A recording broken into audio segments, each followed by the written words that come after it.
an event recently where she was giving free haircuts, and Tilo from the Chicago campus was the MC for her event. And then I personally met her at an event 2 weeks ago where she was also speaking at for young girls. So I was like, oh, this is a great opportunity to bring her so that everyone here, where are the women at? Where I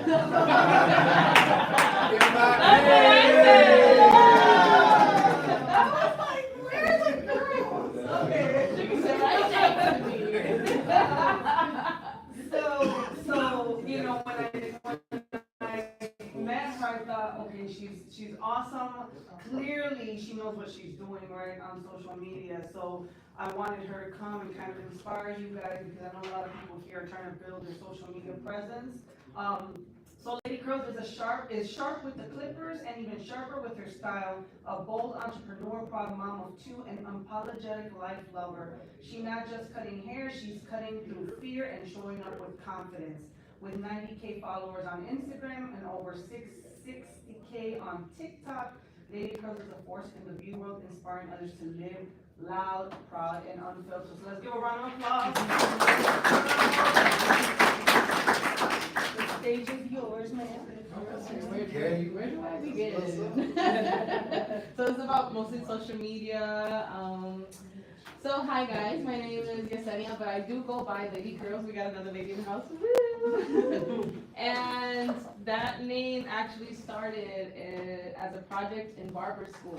I didn't have social media. I didn't want social media. That life was not for me. I just wanted to just be a mom to my child and let go of all the distractions, which was scrolling.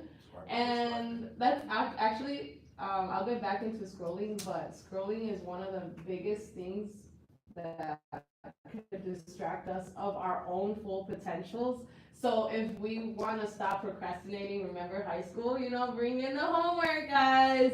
This is something that we got to focus on if we really want to succeed, which is we got to stop doom scrolling and focus on what we want others to see. So I started off as a project in barber school. The teacher was like, you guys have to make a social media account, something that represents you. You got to make a name that's easy for people to remember. It's easy for other people to spell it out, because some people have names like 997 SKY6 whatever dash this. It's kind of hard for people to look you up. You know, sometimes people are in a rush to be like, oh, what's your Instagram name? And then you're trying to spell it out, or here, take your phone, but they're over here like they have to do something else. So in order for somebody to remember, your name has to mean something to you, define who you are, but easy for people to be like, oh, I remember that. I'm gonna remember it. I am. Because mine, Lady Curls, I'm a lady and I got curls, you know? So it's just like, whoa, that was just easy. It started off with Madam Curls, but since somebody told me it looks like my damn curls, so I was like, yeah, never mind. I erased that one off the picture and then went to Lady Curls. But yeah, have the ability to have the names that you want people to remember you by, easy to spell, easy to remember, things like that. And then what else? Social media, consistency. I know it's hard. You hardly have time, you know, when you have a whole bunch of things scheduled out throughout the day. You know, you gotta work, you got kids, maybe you don't, you gotta put gas, you gotta get an oil change, you gotta buy groceries, you gotta do laundry. So there's a lot of things that you have to do before you even decide to edit your videos. But, you know, in order to build that momentum for yourself, you have to post at least one video a day. You gotta, you know, post a story to let people know that you're active on social media, because if you're not posting hardly anything, they're gonna be like, oh, why is, you know, where are they? They start forgetting about you. Oh, she's not interesting. So me, I call my Instagram page Lady Curls TV, you know, because like I be posting the randomest things sometimes, and it's just it's fun, and then it's interesting, and then it's like dramatic, and you just never know my emotion of the day.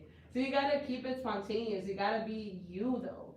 You can't try to be somebody else. You can't try to reflect.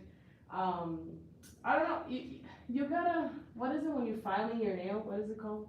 You gotta file into yourself. You know, buffering, something like that. I don't know what it's called. It's like you shaving. Yeah, you gotta shape to yourself. You can't shape into somebody else because that's not authentic. You know what I'm saying? It's like people want to follow you because of you, not because oh he's acting like this person. I want to follow this person. You know, no, they genuinely want to know what you think, what you feel. You know, sometimes people put the vulnerability out there. Most men don't. I know, you know, it's different between women and men. Women tend to be more emotional on social media, and men tend to be more like uplifting or motivational, working out, things like that. But it really depends on what you like. What are your hobbies? You know, what is it that you like to do? What makes you happy?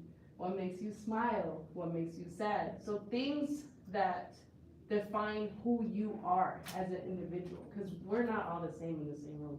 We're all humans, you know? We're all humans. We all, you know, bleed, but at the same time, we're not the same person. So be you. Let's see. Consistency, be you. Remember the name. I don't know, what questions do you guys have? I got a question. How long did it take you to build up to 660,000 followers? So I started social media over 8 years ago. I became popular, I'm gonna say at 2022. So around 3 years ago. And it took a while only because I didn't know what I was doing. Honestly, I used to post Snapchats because like random Snapchats just to be funny. And I was like, oh, if I'm doing it for Snapchat, why not do it for TikTok? And TikTok was popping, you know, like Gary Vee. I don't know if you guys know Gary Vee. You guys should listen to Gary Vee. He's very intelligent when it comes down to business, social media aspects, you know, building yourself up as a brand. So Gary Vee is somebody that you need to listen to, and he was one of the inspirations for me posting consistently on social media. So it took me around 4 or 5 years in order to become popular, but that was because I was going live every single day for hours at the barbershop. I was, you know, I didn't know what I was doing. I was just having fun with it. And honestly, once you have fun with the things that you post, it becomes more pure, you know, more you.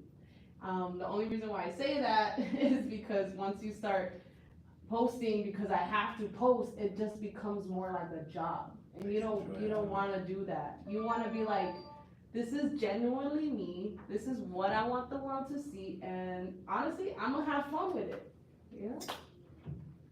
I saw you raising your hand. Yeah, no, I was kind of gonna go along Thank you. Jennifer's question right there, where you kind of answered the question where it's like 5 years into it, it really started to click. But like, what happened in your mind where you started realizing like, oh, I could actually do something with this? Like, when did that come across, or like, kind of, yeah, what was in your mind? You know what's so crazy? That actually didn't come to my mind until this year. When I started getting invited to like podcasts, when I started getting invited to these speaking events, I was like, wait a minute, hold on. If I would have quit all of this, or I never would have started all of this, I never would have been here in front of you trying to teach you guys what I know, what I experienced. You know what I'm saying? So it was a mix of emotions because, you know, once you don't, like, nobody knows you, and then you go in the streets of Chicago and you're, oh my gosh, is that Lady Curls? And you're just like, how do you know me? Hello, social media, you know? So, I don't know, it just. Did you pay attention to the engagement on your page? For the most part, you kind of have to, but you can't let it control. You can't let it validate you. You know, because it'll distract you from actually posting. Because let's say you post something that you really like, right? You love it. You genuinely, you know, F with it. Sorry, I was gonna say F with it. But, you know, is the engagement 1 or 2 likes. Right. You can't focus on that. You gotta keep posting it. You gotta keep posting another day. You gotta keep going, because if you focus on the numbers, if you focus on the hours watched or minutes watched, it's gonna discourage you from your full potential. You're gonna give up. So you can't focus on that. That was gonna kind of flow into my next question, because I was gonna ask, if you're looking at that, would that influence you to change kind of the content that you put out? Just if you think like, Sometimes. okay, maybe they getting bored by the same thing. like- Sometimes. Like, do you strategize in that sense? I do. I actually try to keep it, like I Fresh. said, Lady Curls TV, you just never know what you're gonna get. I always try to keep it different. I know some people like watching, different things from the same person, but it's similar. I don't like doing that. Sometimes I'm posting me and my kids. Sometimes I'm posting barbering. Sometimes I'm posting some weird things that just happened to me when I was, I don't know, at an arcade or something. So it's like you just never know what you're gonna get. And I feel like that keeps people engaged and coming back to be like, what is going on in her life now? So I know like you posted a lot in terms of like just any, random things that happen. Like have you posted something like where you had a really vulnerable moment, like maybe, I don't know, maybe to the point of like you were in tears and you were letting people know, your fans, okay, don't do this or don't do that in terms of like. Honestly, yeah, I think I've had my fair share of vulnerable moments, and most of those were live. I try not to do videos on those only because they stay there forever. I know on live people can screen record, and keep it to their own. But I think the most vulnerable thing that I've ever spoken about on social media was about finances. Don't bite more than you can chew, So if you think that you can afford it, and right now, you just never know what's gonna happen in the future. So that's like the most vulnerable. I had a question. Do you think streaming took it off more, like the live streaming? Yes, most definitely, because my live, since I was always going live, I don't know, something about the algorithm, it just boosted up my views, boosted up my views, boosted up my views. Okay. So the more I kept posting, the more live I would go, the more I kept posting. So it was like interconnection with those two things. I don't know Okay. how or why or what, I don't Right. know how it works on social media. Honestly, I just kept going. You had a question. Okay. Yeah, so speaking of vulnerable moments, have you ever had a vulnerable moment that kind of went left? And how did you recover from it? Don't talk about it. That's it. You just let people forget about the conversation. But no, yeah, it was a moment where I'm not gonna lie, I used to drink. Used to. And I was on live and I was saying things that I shouldn't have. And honestly, it came back to me the next day talking about like, why would you say this on live? And I was like, well. I was just gonna ask. The thing that I was gonna say is I'm very familiar with TikTok Live, and you let the numbers control you. TikTok algorithm, I feel like it tests you when you first start to go live, because the numbers will say 0, but there will be people in the room.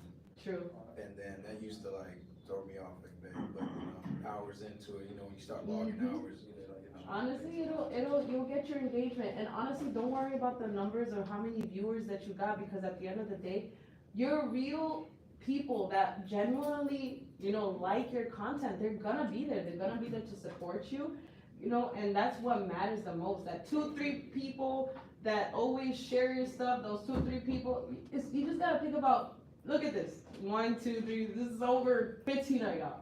Imagine this in one post being 1 like. 15 likes, like all of you guys liking one post. That's amazing. It's a full room. And I just heard this, I think it was Gary Vee that said it. So you just, it gets like that. So did you do a lot of recording before you went live just to like get a feel for it? I would say, hey guys, I'm going live today. Come join my stream. Things like that, just to be like, oh shoot, she's going live. Boop, let me click on it. One question I have is about affiliate marketing and businesses. Like, were you creating videos and then sending them to them, or were they calling you to say, hey, can you do this video for this product? So yes, I did for companies, right? Yeah. I did get different companies emailing me about doing videos for them, and I have done that. Some of them were free advertisements, some of them were just, they give me gifts and I would just advertise for them. But personally, for me, I do not know why. There's certain brands that you just don't take things and make videos on them because they give it to you. You know what I'm saying? You have to make sure that the product works. You gotta make sure that you really like the product. You gotta make sure that there's a lot of things that you gotta test out before you do videos for them, you know what I'm saying? But I've had people that I had to deny because I didn't like the product, I didn't like the way it made me, my hair feel, I didn't like the way the clippers cut, I didn't like certain things, so even a person, it could be something off about a person that is not genuine, that you're just like, oh, but you do get that along the way, but it's honestly, you gotta feel for the product. If you like it, then you should do it. If you don't, then go with your gut. You gotta go with your gut.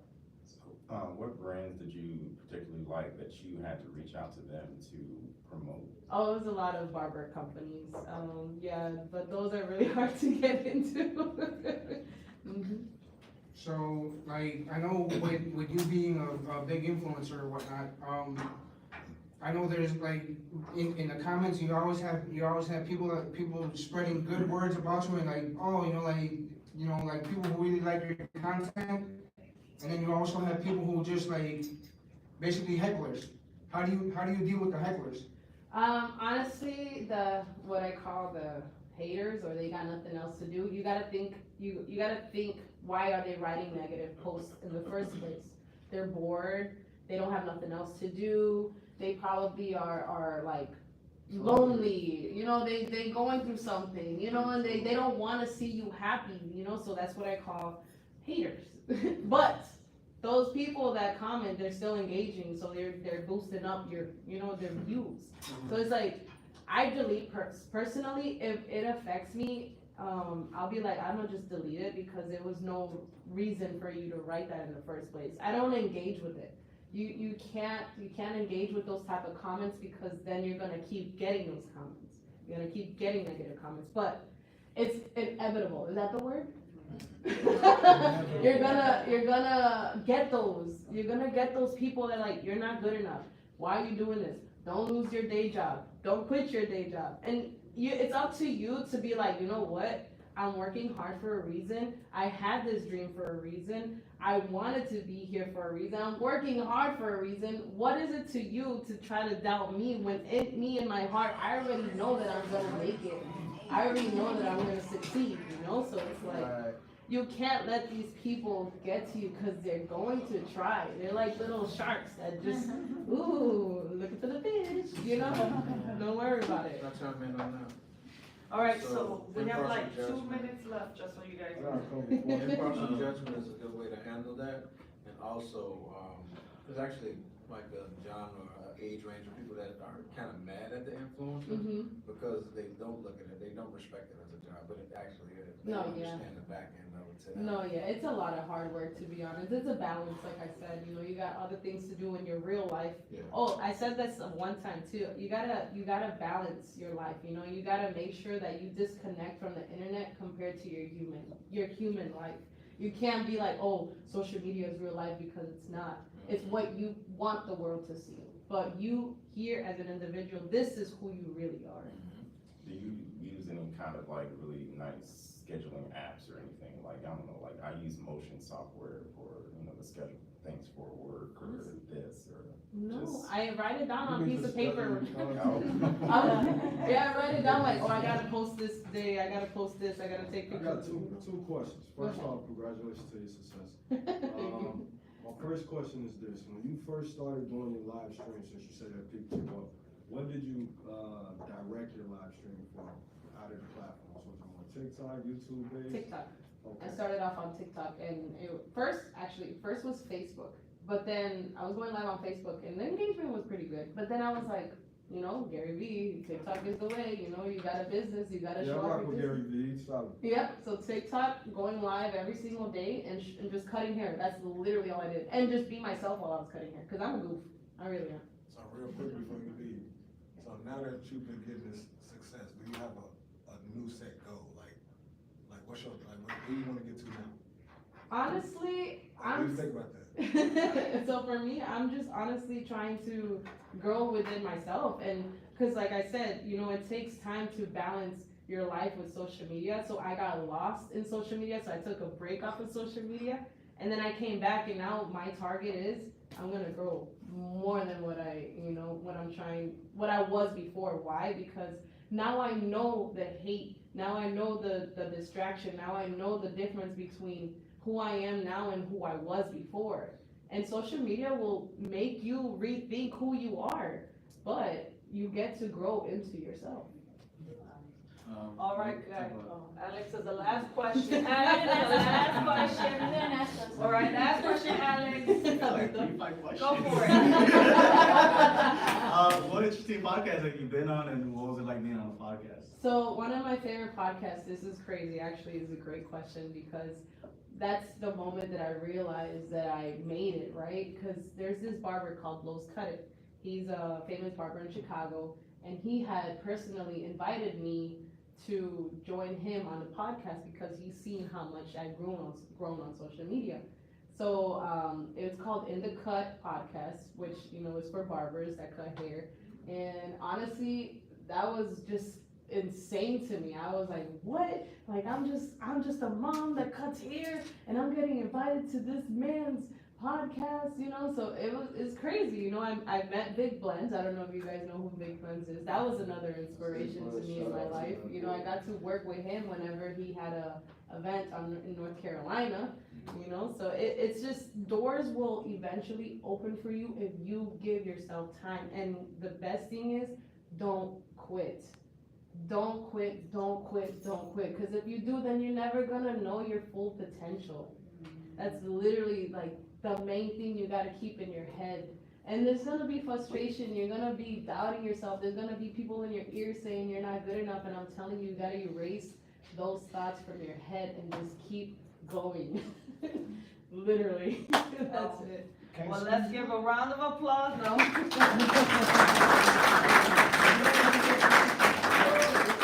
So what we'll do is, you can ask Q&A after, because you guys gotta be in class at 12:30. But I do wanna take a picture with her, and then you guys can try to ask her questions, because you guys, you know. Vultures. So let's take a group shot, please.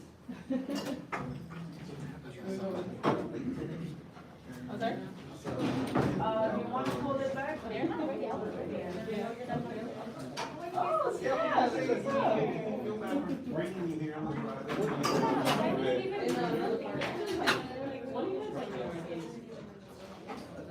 All right, tall people in the back, lady curls in the middle. Did you want to bring Ruth so she can take a picture? This one or that? I'll take. Oh.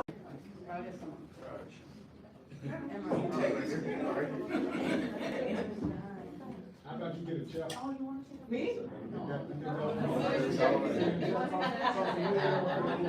Alright, I guess, I suppose. Come on, man. Hey, she don't They got pictures. everybody in? That's crazy work. Come on, G. That's commitment. That's commitment right there. I gotta learn. Somebody in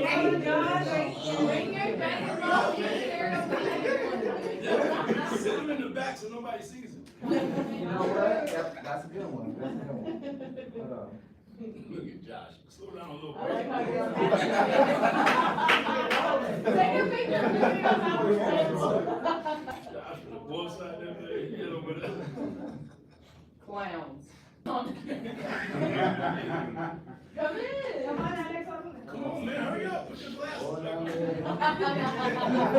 This is what they pay him to do, just play games. Camera with this.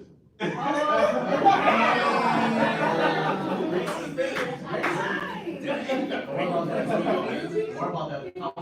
I need to do some. It's taco grease, don't worry about it. Tacos. Sean could go for some tacos. Tacos on fire. Thank you.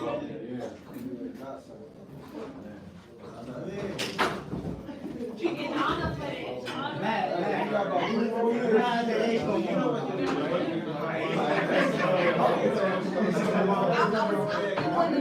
Sorry, I'm gonna take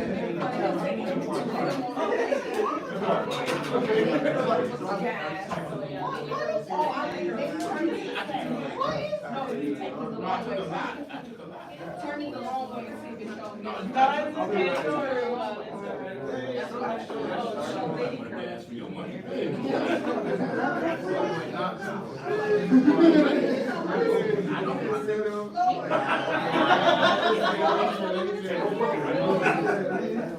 Like I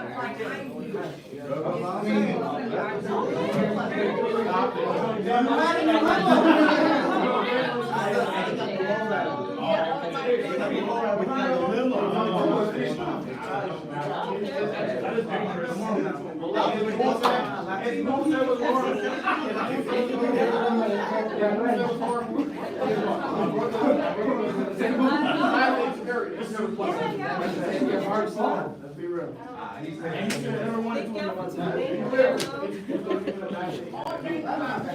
All right.